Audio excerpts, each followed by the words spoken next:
I guess more than anything, I just kind of felt abandoned and scared once I was finally able to start feeling again.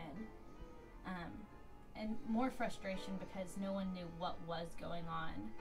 And I think the biggest fear for me was that any moment I could collapse again, just as suddenly as it had come on the first time, since they hadn't ever figured out what was wrong at that time. And I know it was a very frightening and worrisome time for Caroline, but she handled it so beautifully and so calmly. And she was so matter of fact and stalwart in her approach to the whole process that I think she was a model for all of us. It would be hard for anyone if you can't move freely, but I think for a dancer, right, for an artist and for a dancer who their whole life she's been dancing. So just imagining a dancer who can no longer, right, it's got to be kind of a really tough situation to deal with.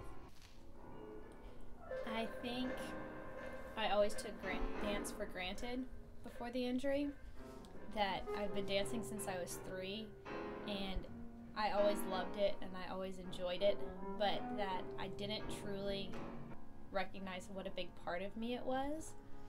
And one of the first diagnoses when I was paralyzed at the neurologist's office was he told me I would probably never dance again. And to me, that was the biggest fuel, that was the biggest motivator in getting through the injury, was that I wanted to dance again. And when I was finally able to dance again, it was such a freedom, it was such an experience I hadn't ever had before.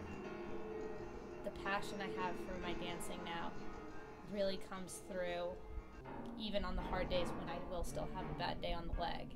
And I think that's what keeps me dancing.